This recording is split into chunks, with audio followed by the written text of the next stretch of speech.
ഈ ശബ്ദപരിധിയിൽ ഞങ്ങളെ അങ്ങടുത്തും അകലെയുമായി വീക്ഷിക്കുന്ന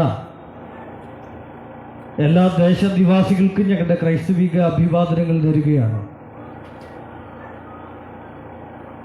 കായംകുളം സെക്ഷന്റെ അസംബ്ലീസ് ഓഫ് ഗോഡ് കായംകുളം സെക്ഷന്റെ ആഭിമുഖ്യത്തിൽ സുവിശേഷ സന്നദ്ധതയോടെ പ്രവർത്തിക്കുന്ന ഗോസ്പൽ ടീമിന്റെ ആഭിമുഖ്യത്തിൽ കണ്ണനാൻകുഴി അസംബ്ലീസ് ഓഫ് ഗോഡ് ദൈവസഭയുടെ സമീപ പ്രദേശങ്ങളിൽ ഇന്ന് പ്രഭാതത്തിൽ ആരംഭിച്ചുകൊണ്ട് പ്രദോഷണത്തിൽ പര്യവസാനം കൊള്ളാൻ പോകുന്ന ലഹരി വിരുദ്ധ ബോധവൽക്കരണ സുവിശേഷ സന്ദേശയാത്രയുടെ ഭാഗമായിട്ടാണ് ഈ ജംഗ്ഷനിൽ ഞങ്ങൾ നിങ്ങളെ അഭിസംബോധന ചെയ്യുന്നത്. എണ്ണമറ്റ രാഷ്ട്രീയ, സാമൂഹിക, സാംസ്കാരിക, സാമുദായിക രംഗങ്ങളിലെ വിപ്ലവം കൊള്ളുന്ന പ്രഭാഷണങ്ങൾ കേട്ടുകൊണ്ട് നിങ്ങളുടെ കാതുകളും കർണപുടങ്ങളും ഒക്കെ ഏറെ ഓർമ്മ കൊണ്ടിട്ടുണ്ട് എന്ന സത്യത്തെ മുൻനിർത്തിക്കൊണ്ട് തന്നെ ക്രിസ്തുവേശുവിന്റെ പാവന പുണ്യ പവിത്ര സുവിശേഷങ്ങളുടെ വിളംബരങ്ങൾക്ക് ഏറെയേറെ ഈടുറ്റ് ചരിത്രമുറങ്ങുന്ന ഈ മണ്ണിൽ നിന്നുകൊണ്ട് നിങ്ങളെ അഭിസംബോധന ചെയ്ത് സംസാരിക്കുന്നതിൽ ഞങ്ങളേറെ സന്തോഷവാന്മാരാണ്. ഇന്ന് നമ്മുടെ നാടും നാടിൻ്റെ നാട്യാന്തര മേഖലകളുമൊക്കെ മദ്യത്തിനും മയക്കുമരുന്നിനും മറ്റിതര ലഹരി പദാർത്ഥങ്ങളിൽ കടിമപ്പെട്ടുകൊണ്ട് നമ്മുടെ സമൂഹം വല്ലാത്ത അധപ്പതനത്തിലേക്ക് മാറിക്കൊണ്ട് നിൽക്കുന്ന വല്ലാത്ത കാലം എത്രയോ ക്ലേശകരമാണ്. ദുരിതങ്ങൾ കൊണ്ടും ദുഃഖങ്ങൾ കൊണ്ടും ദുരന്തങ്ങൾ കൊണ്ടും നമ്മുടെ നാടിനെ വേദനയണിയിക്കുന്ന സംഭവങ്ങളാണ് മലയാളി ഉണരുന്ന സമയം മുതലേ കേട്ടുവന്നുകൊണ്ടിരിക്കുന്നത്. എത്രയോ വലിയ ആപൽഘട്ടത്തിൽ കൂടിയാണ് നമ്മുടെ നാട് നീങ്ങുന്നതെന്ന് ഏത് മലയാളിക്കും മനസ്സിലാക്കാൻ കഴിയും. അപ്പോൾ തന്നെ ഏത് മാനവിക സമൂഹവും തിരിച്ചറിവ് ബോധമുള്ള എല്ലാ ആളുകൾക്കും നിസ്സംശയം ചിന്തിക്കാൻ കഴിയുന്ന യാഥാർത്ഥ്യമാണ്. എവിടേക്കാണ് നമ്മുടെ നാട് നീങ്ങിക്കൊണ്ട് നിൽക്കുന്നത്? 21ാം നൂറ്റാണ്ടിൽ 25ാം വർഷത്തേക്ക് കാലമർത്തിരിക്കുമ്പോൾ നമ്മുടെ സമൂഹം എവിടേക്കാണ് പോയിക്കൊണ്ടിരിക്കുന്നതെന്ന് ചിന്ത എല്ലാ മനുഷ്യരിലും ഉദിക്കാൻ സാധ്യതയേറെയാണ്. എന്റെ ബഹുമാന്യ ശ്രോതാക്കളെ, നമ്മുടെ നാട് സാക്ഷര കേരളമാണ്, സുന്ദര കേരളമാണ്, സമഗ്ര കേരളമാണ്, സുരക്ഷിത കേരളമാണെന്ന് അഭിമാനപൂരിതമായി നമ്മൾ കാണുമ്പോൾ തന്നെ സ്വതന്ത്രമായി സഞ്ചരിക്കാൻ കഴിയുന്നൊരു നാടായി നമ്മുടെ നാടിനെ കാണുമ്പോൾ തന്നെ 6 വയസ്സുകാരിക്കും 60 വയസ്സുകാരിക്കും നമ്മുടെ 6 മണി പാതയിൽ കൂടി സഞ്ചരിക്കാൻ പറ്റാത്ത ഒരു വല്ലാത്ത കാലം, 4 വയസ്സുകാരിക്കും 40 വയസ്സുകാരിക്കും ഈ 4 മണിക്കാട്ടിൽ പോലും 4 വരി പാതയിൽ കൂടി സഞ്ചരിക്കാൻ പറ്റാത്തൊരു മൃഗീയമായ കാലത്ത് കൂടിയാണ് നമ്മുടെ നാട് നീങ്ങിക്കൊണ്ട് നിൽക്കുന്നത്. ഞാൻ കുറെ നാളുകൾക്ക് മുമ്പ് മാവേലിക്കര ഹരിപ്പാടിനടുത്ത് ഇതുപോലെ പ്രസംഗം നടത്തുമ്പോൾ ഒരു മനുഷ്യൻ എന്റെ കടുക്കിലേക്ക് ആക്രോശിച്ചു വന്നിട്ട് ഇങ്ങനെ ചോദിക്കുന്നുണ്ട്, എന്ത് വിഡിത്തമാണ് താങ്കൾ പറയുന്നത്? 6 വയസ്സുകാരിക്ക് ഇവിടെ സഞ്ചരിക്കാൻ പറ്റുന്നില്ലേ? ശ്രോതാക്കളെ, കുറച്ചു മാസങ്ങൾക്ക് മുമ്പ് നമ്മൾ കണ്ടില്ലേ, സ്കൂൾ പഠനം കഴിഞ്ഞ് വീട്ടിലേക്ക് പോയി 6 വയസ്സുകാരിയെ ഒരു കുടുംബത്തിൽപ്പെട്ട 2-3 പേരടങ്ങുന്ന സംഘം വന്നുകൊണ്ട് കുട്ടിയെ അപഹരിച്ചു കൊണ്ടുപോകുന്ന വാർത്ത മലയാളി മനസ്സ് ആകമാനം കണ്ടതാണ്. മാധ്യമ ലോകമാകമാനം രാത്രി മുഴുവൻ നീണ്ട് ടെലികാസ്റ്റ് ചെയ്യുന്ന കുട്ടിയെ കണ്ടെത്താൻ വേണ്ടി പിറ്റേ ദിവസം കൊല്ലം ആശ്രമം മൈതാനത്താണ് ആ കുട്ടി ഉപേക്ഷിച്ച നിലയിൽ കണ്ടെത്തിയത്. എന്റെ ശ്രോതാക്കളെ, ബുദ്ധിയുണ്ടെന്ന് കൊണ്ടോ ജ്ഞാനമുള്ളത് കൊണ്ടോ അറിവുള്ളത് കൊണ്ടോ എല്ലാം നേടിയെന്നല്ല, മനുഷ്യനെന്ന് അഭിമുഖീകരിക്കുന്ന ഏറ്റവും വലിയ പ്രശ്നം എന്താണ്? മനുഷ്യനെന്ന് അഭിമുഖീകരിക്കുന്ന ഏറ്റവും വലിയ പ്രശ്നം ആ ഭാഗത്തേക്ക് ഞാൻ നിങ്ങളുടെ വിരൽ ചൂണ്ടുകയാണ്. പരിമിതമായ സമയം നിങ്ങളുടെ ശ്രദ്ധ ഞാൻ ഇവിടേക്ക് ക്ഷണിക്കുകയാണ്. മദ്യത്തിനും മയക്കുമരുന്നിനും അടിമപ്പെട്ടൊരു സമൂഹം ഇന്ന് മാറി കേട്ടോ. MDMA പോലെയുള്ള മാരക ലഹരി പദാർത്ഥങ്ങൾക്ക് കൊച്ചുകുട്ടികൾ വരെ അടിമയാണ്. എത്രയെത്ര കോളേജ് ക്യാമ്പസുകളിലും കലാലയങ്ങളിലും ഒക്കെ ലഹരി മാഫിയകൾ വളരുന്നു. അവരുടെ ഏജന്റായി കൊച്ചുകുട്ടികൾ വരെ പ്രവർത്തിക്കുന്നു.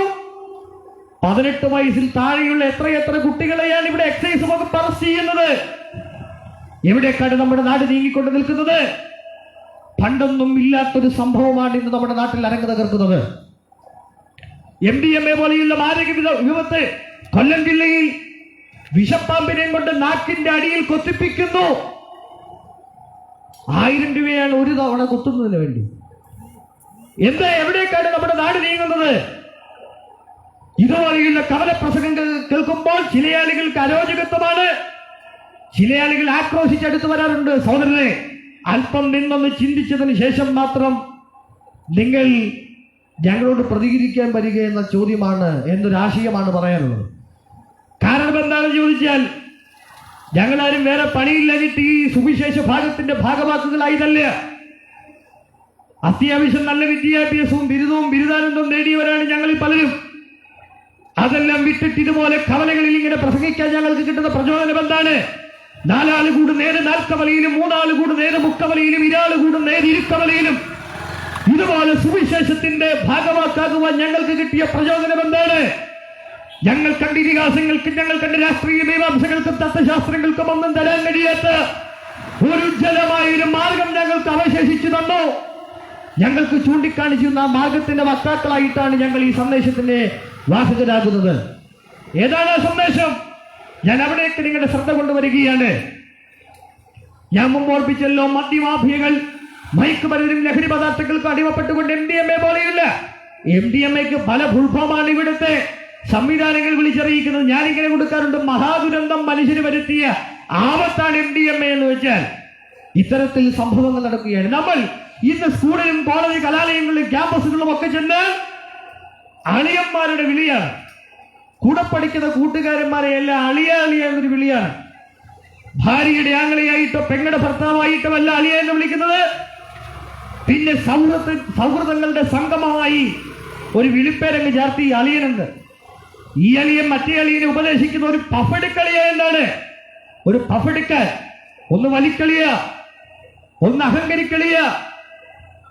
ഏതേത് പ്രവർത്തനങ്ങൾക്കും ഒരു മടിയും കൂടാതെ കഠോര മനസ്സിനുടമകളായി ക്യാമ്പസുകളിൽ ഭൂരിഭാഗം ആളുകളും മാറിക്കൊണ്ട് നിൽക്കുമ്പോ എന്റെ ശ്രോതാക്കളെ, മനുഷ്യനെ നേർവഴിയിലേക്ക് നയിക്കുന്ന സ്നേഹത്തിന്റെ, സാധനത്തിന്റെ, സ്വാതന്ത്ര്യത്തിന്റെ മാർഗമാണ് ഞങ്ങൾ നിങ്ങളോട് പ്രഖ്യാപിക്കുന്നത്.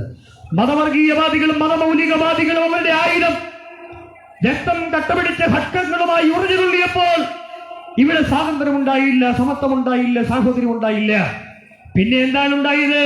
മതവർഗീയവാദികളും മതമൗലികവാദികളും അവരുടെ ആയുധം കട്ടപിടിച്ച ഹക്കങ്ങളുമായി, രക്തം കട്ടപിടിച്ച ഹക്കങ്ങളുമായി ഉറഞ്ഞുതുള്ളിയപ്പോൾ ഇവിടെ പഞ്ചാബിലെ ഖാലിസ്ഥാനും ജമ്മു കാശ്മീരിലെ വിമോചന മുന്നണിയും, പഞ്ചാബിലെ ഗൂർഖാലാൻഡ് അടക്കമുള്ള ആസാമിലെ ബോഡോയും, ഗുജറാത്തിലെ വഡോദരയും, കേരളത്തിലെ നിലയ്ക്കലും മാറാടും പുന്തറയും ഒളിവണ്ണയും അടക്കമുള്ള ഉത്തർപ്രദേശിലെ മുസാഫർ അടക്കമുള്ള രക്തരൂക്ഷിതമായ പല വിപത്തുകളാണ് നാട്ടിൽ അരങ്ങ് തകർത്തത്.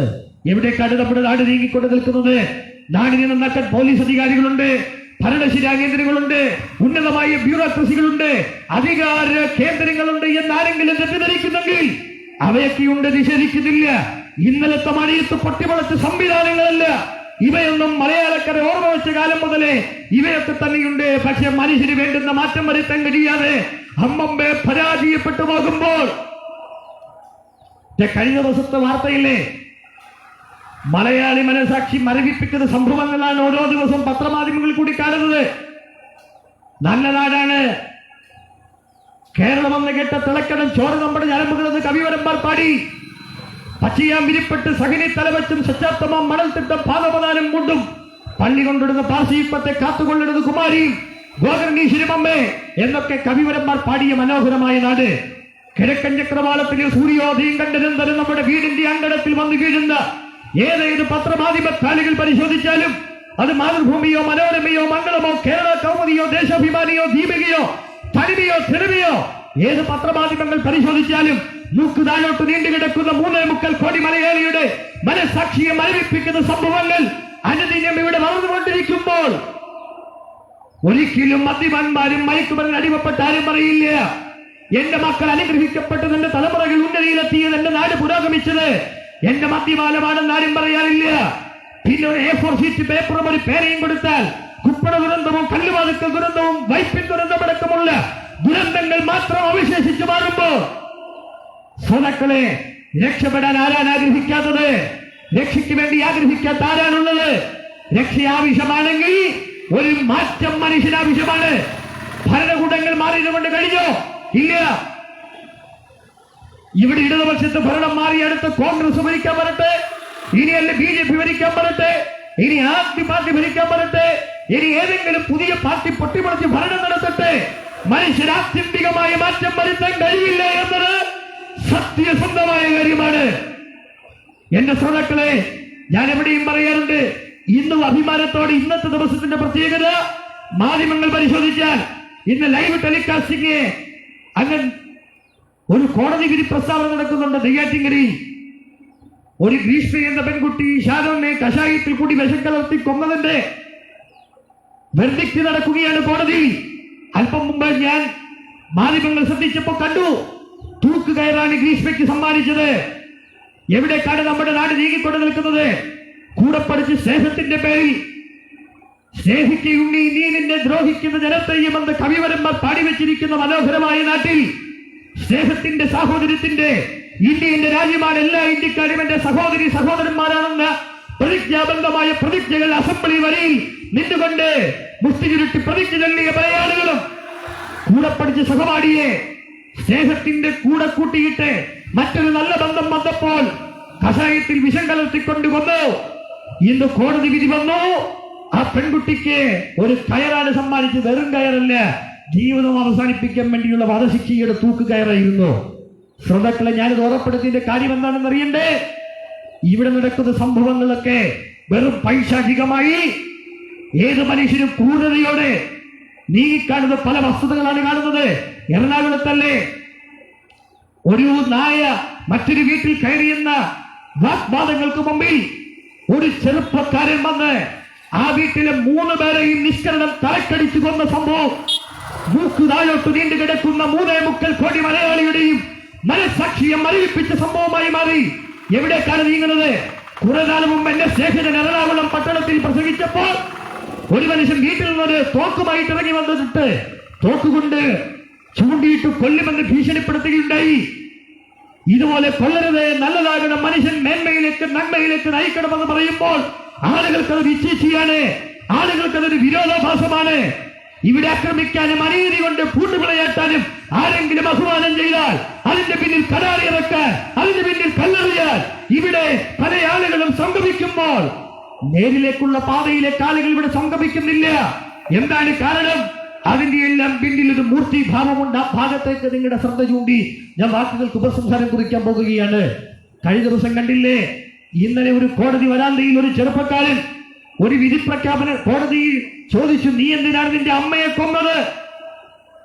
കോഴിക്കോട് ജില്ലയിൽ അടിവാരത്ത്, താമരശ്ശേരിയിൽ അടിവാരത്ത് സുബൈദ എന്ന അമ്മയെ തന്റെ സ്വന്തം മകൻ കൊല്ലുന്നു. അമ്മ ബ്രെയിൻ ട്യൂമർ ബാധിച്ചു കിടക്കുമ്പോൾ ഒരു സർജറി കഴിഞ്ഞ് വീട്ടിലേക്ക് വന്നപ്പോൾ ഡി അഡിക്ഷൻ സെന്ററിലേക്കാണ് ഈ പയ്യനെ കൊണ്ടുപോയത്.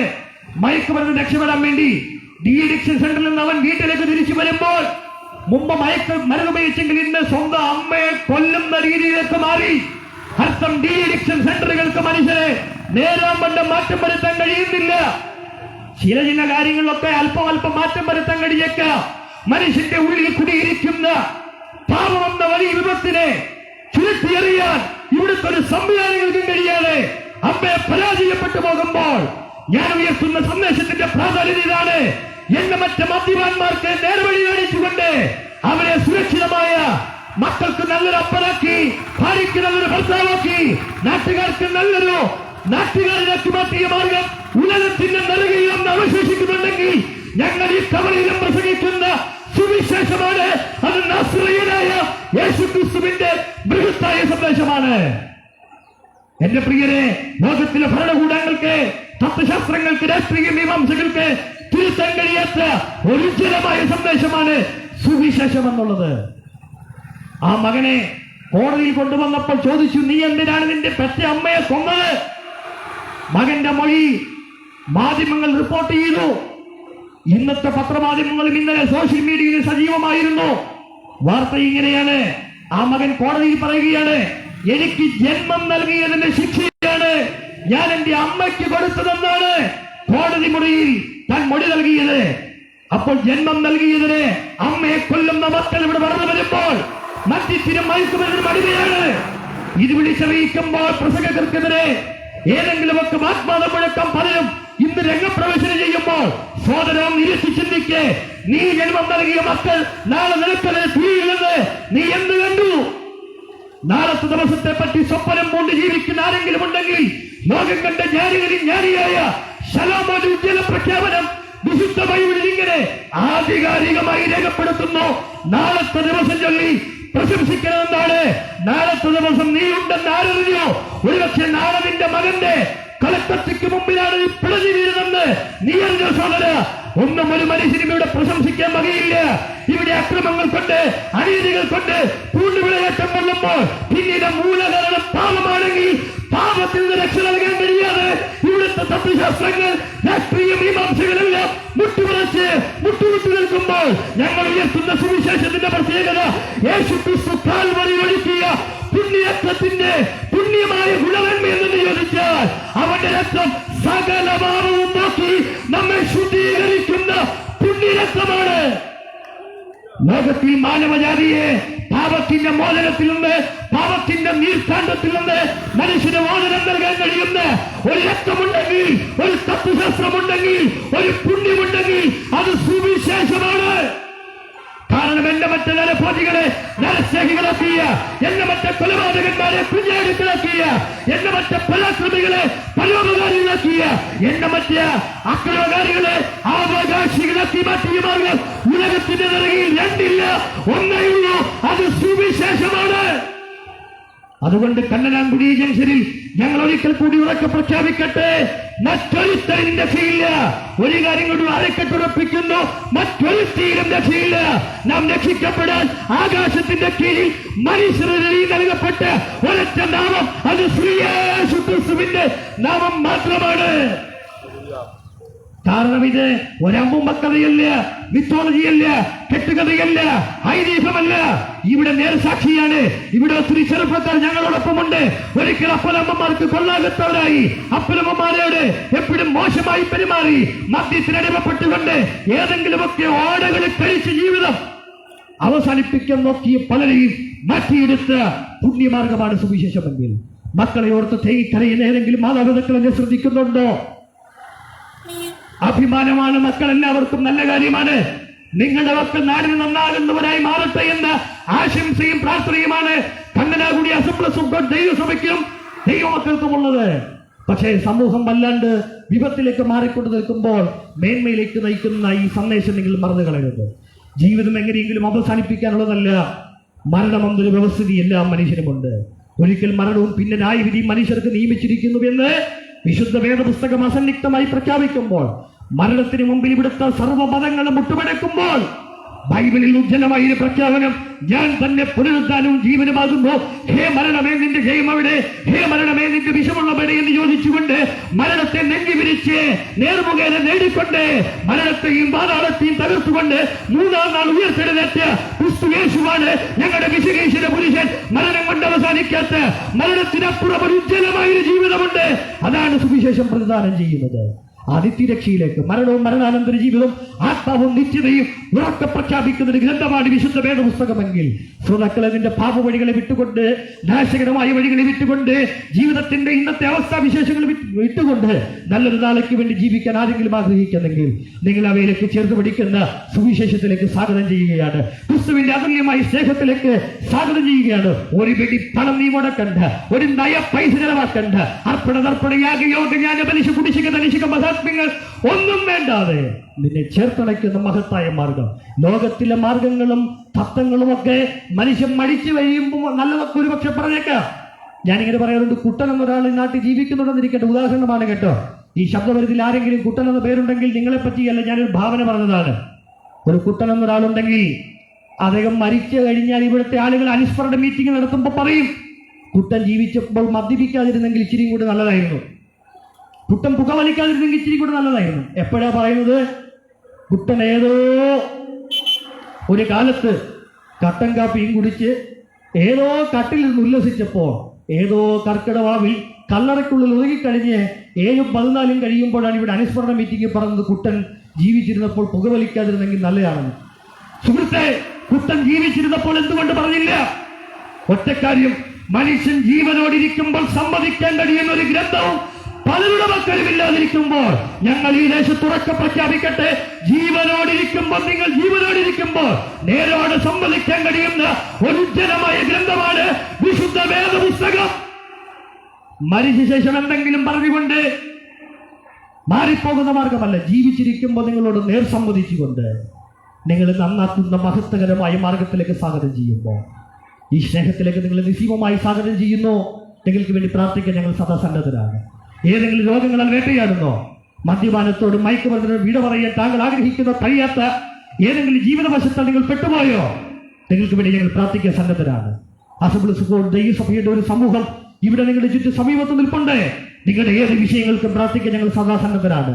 നിങ്ങളെ അലട്ടുന്ന ഏത് മാരക രോഗമാണെങ്കിലും വൈദ്യശാസ്ത്രം ഇനി ജീവിക്കില്ലെന്ന് പറഞ്ഞ പലരെയും യേശു ക്രിസ്തു സൗഖ്യമാക്കി. ആ സൗഖ്യം അനുഭവിച്ചവരാണ് ഞങ്ങൾ എല്ലാവരും. നിന്റെ രോഗത്തെ സൗഖ്യമാക്കുന്ന, നിന്റെ ജീവിതത്തിന്റെ ഏത് അവസ്ഥാവിശേഷങ്ങളെ മാറ്റിമറിക്കാൻ കഴിയുന്ന, ദാമ്പത്തിക ജീവിതം തകർന്നുകൊണ്ട് കുടുംബത്തിൽ ചെന്ന സമാധാനമില്ല. ഞങ്ങൾ ഒരു കാലത്ത് റോഡ് സൈഡിലുള്ളവർക്കൊക്കെ ആഹാരം കൊടുക്കാൻ രാത്രി പോകുമായിരുന്നു. കൊല്ലം ബസ് സ്റ്റാൻഡിലും കൊല്ലം റെയിൽവേ സ്റ്റേഷനിലും ഒക്കെ ഞങ്ങൾ പോകാറുണ്ടായിരുന്നു. പോകുമ്പോൾ ഒത്തിരി സഹോദരങ്ങൾ, ചെറുപ്പക്കാര്, പ്രായമുള്ളവർ റെയിൽവേ സ്റ്റേഷനിലും അന്ന് ബസ് സ്റ്റാൻഡിലും ബീച്ചിന് സൈഡിലുമൊക്കെ കിടന്നുറങ്ങുന്നവർക്ക് ഞങ്ങൾ അത്താഴം കൊടുക്കാൻ പോകുമായിരുന്നു. വീടില്ലാത്തവരല്ല, വണ്ടിയില്ലാത്തവരല്ല, ജോലിയില്ലാത്തവരല്ല, ഏതെങ്കിലും അംഗവൈകല്യങ്ങൾ പ്രാപിച്ചുകൊണ്ട് അവിടെ പോയി കിടക്കുകയല്ല. ഒരു കാലത്ത് നല്ല ജോലി ചെയ്തുകൊണ്ട്, നല്ല ജീവിതം പ്രാപിച്ചുകൊണ്ട്, നല്ല മക്കൾ അവർക്കുണ്ട്, ഭാര്യയുണ്ട്. മക്കൾ വലുതായപ്പോൾ അപ്പനും അമ്മയും ഈച്ചീച്ചിയായി മാറി.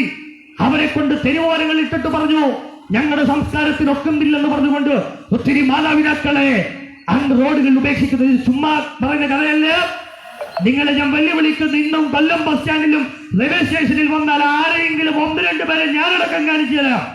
ഞങ്ങളുടെ അടുക്കൽ വന്ന് പറഞ്ഞിട്ടുണ്ട്, നല്ല ജോലി ചെയ്തു, ഞങ്ങൾക്ക് കിട്ടിയ സ്വത്തുക്കളും വസ്തുവും വീടും ഒക്കെ മക്കൾക്ക് എഴുതി വെച്ചു, മക്കൾ വലുതായിപ്പോ ഞങ്ങൾ ഉപേക്ഷിച്ചു. ലോകം നിങ്ങൾ ഉപേക്ഷിച്ചേക്കാം. ലോകത്തിലെല്ലാം എല്ലാവരും ഉപേക്ഷിച്ചാൽ ഏറ്റവും വലിയ കരുതൽ നൽകുന്നത് പെറ്റമ്മയാണ്. പെറ്റമ്മ പോലും മക്കളെ കരിങ്കലിൽ എറിഞ്ഞു കളയുന്ന മൃഗീയമായ സംഭവത്തിന് നമ്മുടെ സാക്ഷ്യം വഹിക്കുമ്പോൾ, നമ്മുടെ നാട് സാക്ഷ്യം വഹിക്കുമ്പോൾ, പെറ്റമ്മ മറന്നാലും മറക്കാത്തൊരു സ്നേഹമാണ് യേശു ക്രിസ്തുവിന്റെ സ്നേഹമെങ്കിൽ ആ സ്നേഹത്തിലേക്ക് മാറി വിളിക്കുന്നു. താങ്കൾ അനാഥനാണോ? താങ്കൾ ഏതെങ്കിലും നിരാലംബനാണോ? ഏതെങ്കിലും വേദനയിൽ നീർച്ചൂളയിൽ കിടന്ന് പിടഞ്ഞു വീഴുകയാണോ? നിങ്ങളെ സ്നേഹിക്കുന്ന മാർഗത്തിലേക്ക് സ്വാഗതം ചെയ്യുകയാണ്. നിങ്ങൾക്ക് വേണ്ടി ഒരു വാക്ക് പ്രാർത്ഥിച്ച് ഈ നാടിനോട് വിട പറയാൻ ഞങ്ങൾ ആഗ്രഹിക്കുകയാണ്. ഞങ്ങൾ ഇപ്പോൾ വിട പറയുന്നു.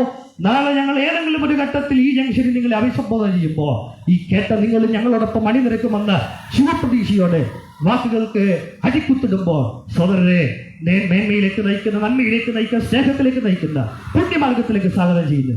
ഇവിടെ കുന്നരാൻകുടിയിൽ അസംബ്ലീസ് കോഡ് എന്നൊരു അനുഗ്രഹീതമായ ദൈവസഭയുണ്ട്. അവിടെ അനുഗ്രഹീതനായ കർത്തദാസൻ സാക്ഷ്യമുഞ്ഞവറകൾ ശുശ്രൂഷകൾക്ക് നേതൃത്വം നൽകുന്നുണ്ട്. അവിടെ പ്രാർത്ഥനകളുണ്ട്, ആരാധനകളുണ്ട്. നിങ്ങളുടെ ഏത് വിഷയത്തിന് വേണ്ടി പ്രാർത്ഥിക്കാൻ സഭ സന്നദ്ധമാണ്.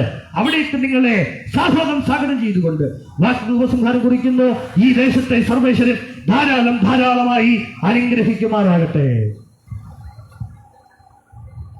അനുഗ്രഹീതമായ സന്ദേശം നൽകിയ കർത്താവിന്റെ ദാസന് പ്രത്യേക നന്ദി അറിയിക്കുന്നു. ഈ സന്ദേശം